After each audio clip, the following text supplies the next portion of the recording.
আল্লাহর সন্তুষ্টির চেয়ে বড় পাওয়া আর কিছু, যার উপরে আল্লাহ তাআলা রাজি সন্তুষ্ট, মখলুক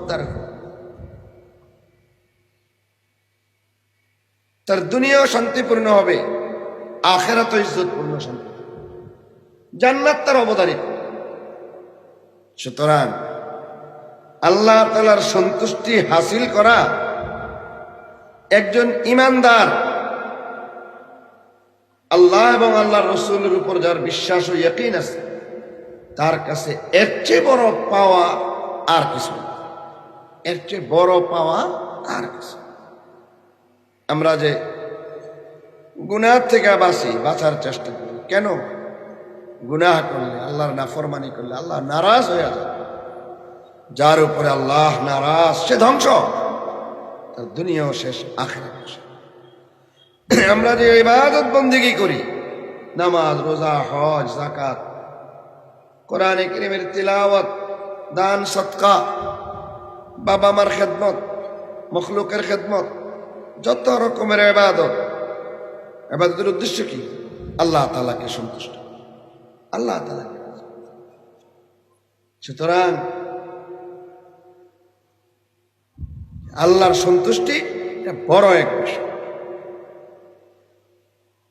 কি বলছি যারা সামনে বসা শুনছেননি, মেসওয়াকের ইনশাল্লাহ আমরা মেসওয়াক করবো, কেমন 5 বেলা মেসওয়াক। জানেন 5 ওয়াক্ত নামাজের পূর্বে ওযুর সময় মেসওয়াক করা সুন্নতে মুআক্কাদা। বিনা ওযুরে যদি মেসওয়াক করে কেউ ছেড়ে দেয় সে গুনাহগার হবে। আল্লাহ আমাদেরকে মেসওয়াকের সুন্নতের উপরে আমল করার তৌফিক দান। মেসওয়াক করলে কি ফায়দা? অনেক ফায়দা। আমি একটা হাদিস পড়ছি, এই হাদিসে 2টা ফায়দার কথা বলা হয়েছে। সর্বনিম্ন ফায়দা, মুখ পরিষ্কার রাখে, দুর্গন্ধ মুক্ত রাখে, রোগ ব্যাধির থেকে মুখ, জিহ্বা এগুলাকে হেফাজত। সর্বোচ্চ ফায়দা আল্লাহ তাআলার সন্তুষ্টি, আল্লাহর রেজামন্দি হাসিল। এই কথাটাকেই উলামায়ে কেরাম ভিন্ন আরেক আঙ্গিকে বলছে। কি? লিসওয়াকি বিদউ ওয়া সাবউনা ফায়দাতান। মিসওয়াকের ফায়দা, উপকারিতা 77টা, 70-এর উপরে আরো অনেক, 77টা ফায়দা। মিসওয়াক করার কয়টা ফায়দা? 77 ফায়দা। আদনাহা ইমাতাতুল আযা আনিল ফাম ওয়া আ'লাহা ওয়া আফদালুহা তাযকিরুশ শাহাদাতাইন ইনদাল মাউত। মিসওয়াকের 77টার উপর ফায়দা। সবচেয়ে এখানে আদনা দরজার ফায়দা, সবচেয়ে ছোট ফায়দা ইমাতাতুল আযা আনিল ফাম, মুখ থেকে রোগ জীবাণু, দুর্গন্ধ, এই কষ্টদায়ক জিনিস দূর করা, মুখের দুর্গন্ধ দূর করা, মুখের ময়লা দূর করা, মুখ সাফ সুতরা রাখা। আর ওয়াফদালুহা, সর্বোচ্চ ফায়দা তাযকিরুশ শাহাদাতাইন ইনদাল মাউত, মৌতের সময় কালেমায়ে শাহাদাত ইয়াদ হওয়া, ইয়াদ করা। আল্লাহ নবী ফরমান, মান কানা আখিরু কালামিহি লা ইলাহা ইল্লাল্লাহ দাখালাল জান্নাহ। যার জীবনের শেষ বাক্য হবে কালেমায়ে তাইয়্যিবা, কালেমায়ে শাহাদাত, যে হয়তো লা ইলাহা ইল্লাল্লাহ মুহাম্মাদুর রাসূলুল্লাহ অথবা আশহাদু আল্লা ইলাহা ইল্লাল্লাহ ওয়া আশহাদু আন্না মুহাম্মাদার রাসূলুল্লাহ। এই কালেমা যার জীবনের শেষ বাক্য হবে, যে এই কথা বলার পর উনি আর কোনো কথা বলেন নাই, দুনিয়াবি কোনো কথা বলেন নাই, দাখালাল জান্নাহ, সে বেহেশত। সুতরাং মৌতের কালে কালেমা নসিব হওয়া এটা সব ইমানদারের কাম্য। কি বলেন আপনারা? চাননি কি মৌতের কালে কালেমায়ে তাইয়্যিবা বা কালেমায়ে শাহাদাত পড়তে পড়তে মৌত হোক? চান আপনারা? আল্লাহু আকবার। শয়তান ওই সময় তার ধোঁকা নিয়ে আসে, বিভিন্ন রকমের চেষ্টা করে এই ইমানদার ব্যক্তিকে বেঈমান করে দুনিয়া থেকে নাও, সে বেঈমান হয়ে যায়। শয়তান তার যত রকমের চেষ্টা কোশিশ সব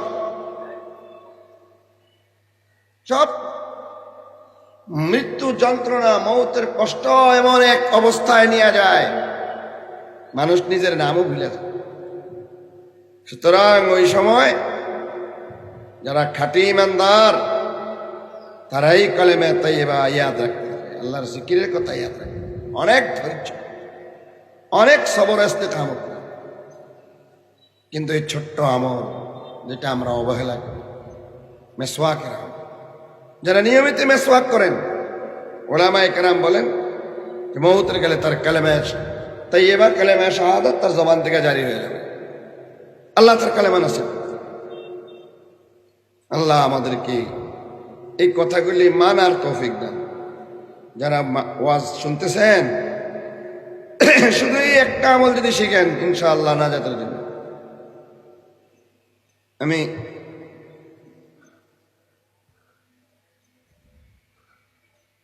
এজন্যই এই হাদিসটা পড়ছি যে নিজের মৌত কাছায় গেছে। যাদের বয়স 40 পার হয়ে যায় তাদের এই বেলা, হায়াতের বেলা পশ্চিম দিকে ঝুলা যায়, দিন দিন খালি মৌতের দিকে। যাদের দাড়ি সাদা হয়ে গেছে মৌতের চিঠি এসে গেছে। যারা নানা দাদা হয়ে গেছি তাদের বদল দুনিয়াতে, তাদের জায়গায় তাদের ঘরে থাকার মতো তাদের পরিবর্তের লোক এসে গেছে।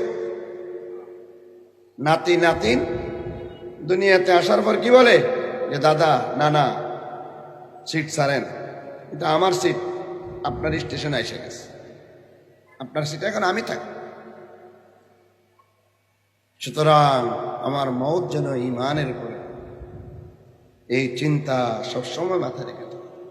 একটা আমল বাতাই, ঈমানের উপরে মৌতের একটা আমল বাতালে, মেসওয়াকের আমল।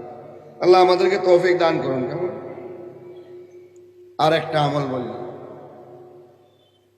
যে পরিমাণ গুনাহ করতেছি উপায় নাই, হাসরের ময়দানে উপায় নাই। একটা হাদিস, একটা মনের সান্ত্বনা, যে হাদিস রাসূলুল্লাহ সাল্লাল্লাহু আলাইহি ওয়াসাল্লামের রওদায়ে পাকে জিয়ারত করতে যারা যায় সালাম দিতে, রিয়াদুল জান্নার ওখানে লেখা আছে শাফাআতি লিআহলিল কাবাইর মিন উম্মতি, শাফাআতি লিআহলিল কাবাইর মিন উম্মতি। আমার সুপারিশ আমার উম্মতের কবিরা গুনাহ করনেওয়ালা। আল্লাহর হাবিব, আপনারা এখানে যারা বসা সত্য দেখা যায় আলেম তালেব জানে, আল্লাহর হাবিব অনেক রকমের সুপারিশ করে। তার একটা সুপারিশ হবে কবিরা গুনাহ করনেওয়ালা মুসলমান, যারা ঈমান নিয়ে মরে, দুনিয়াতে অনেক কবিরা গুনাহ করছে, তাদের জন্য রাহমাতুল লিল আলামিন তাদের জন্য সুপারিশ করে। এটাই আশা আছে। আল্লাহর হাবিবের সুপারিশ ছাড়া রাস্তা নাই। আল্লাহুম্মা রযুকনা শাফাআত নবিয়িকা ওয়া হাবিবিকা সাল্লাল্লাহু আলাইহি ওয়াসাল্লাম। একটা আমলের কথা বাতাইতাম নি, যে আমল করলে আল্লাহ রাসূলের সুপারিশ ওয়াজিব হয়ে যাবে, বলতাম দৈনিক 5 বেলায় আমল করা লাগে। কয় বেলা? একদম সহজ। মুয়াজ্জিন যখন আজান দেবে, মুয়াজ্জিন যখন কি দেবে, 3টা কাজ করা। 1 নম্বর আজানের জবাব দেওয়া। মুয়াজ্জিন যখন আজান দেয় চুপ থেকে আজানের জবাব দেওয়া। আজানের জবাব বুঝেননি? আজানের জবাব হইল আইয়াকুল মিসলামা ক্বালাল মুয়াজ্জিন, মুয়াজ্জিন যা বলে তা বলে। তবে হাইয়া আলা তাইন মানে হাইয়া আলা সালাহ আর হাইয়া আলাল ফালাহের সময় কি বলে, লা হাওলা ওয়ালা কুওয়াতা ইল্লা বিল্লাহ।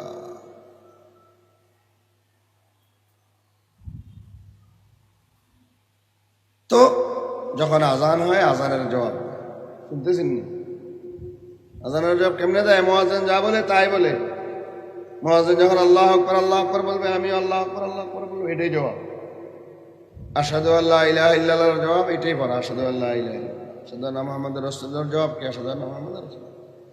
হাইয়া আলাস সালার জবাব কি?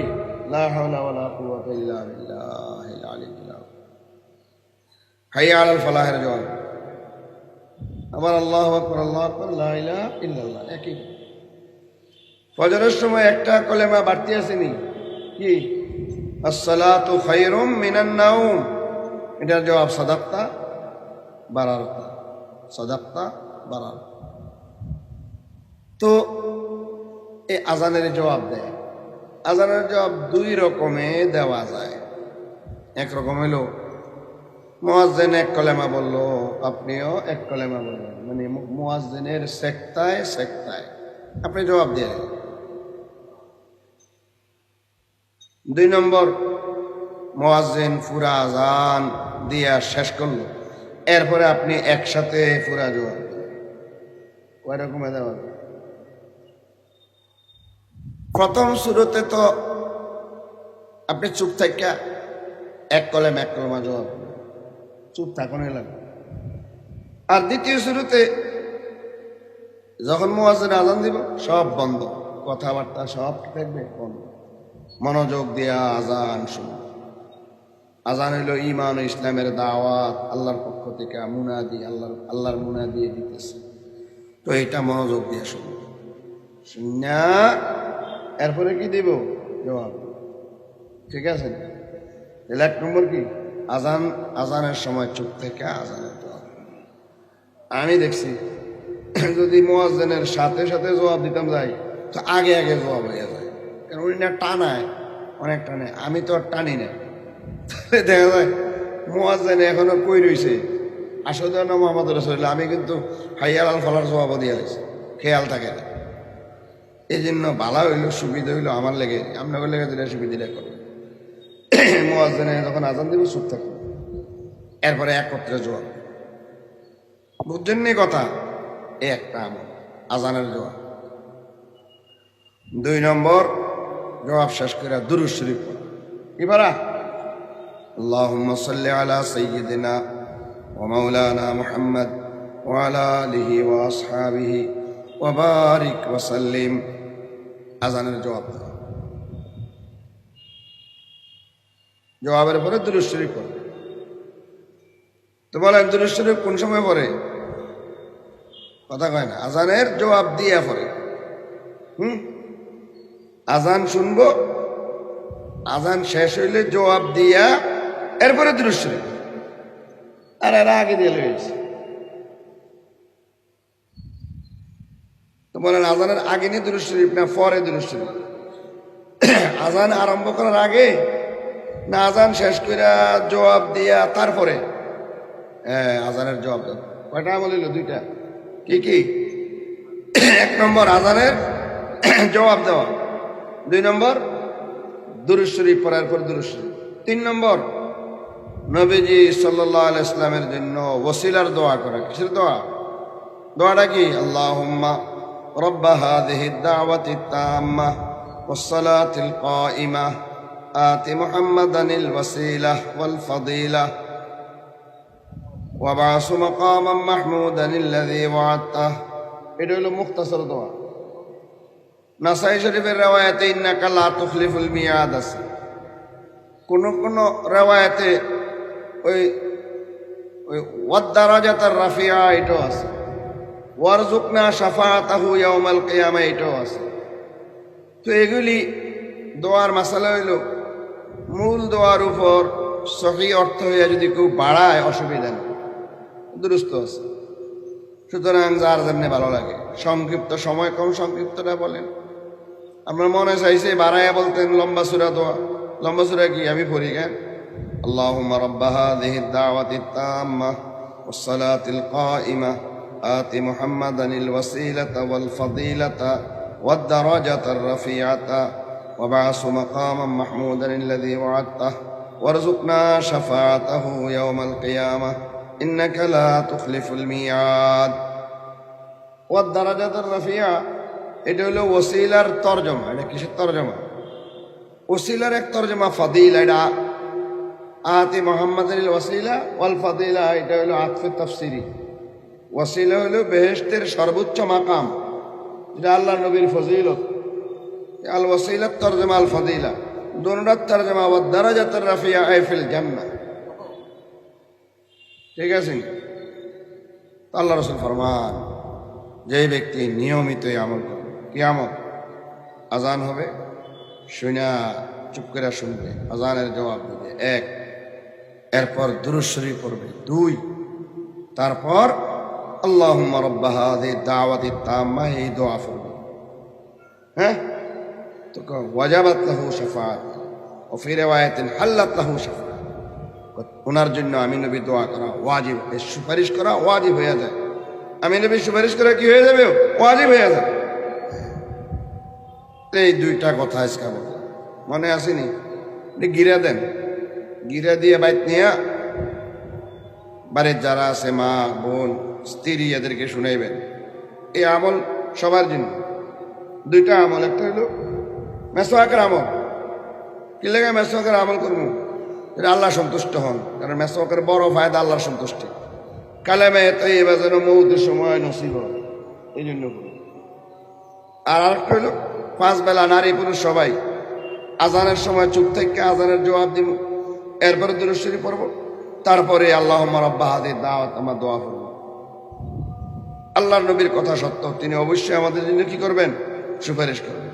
তিনি যদি সুপারিশ করেন, বেড়া পার কাম হয়ে।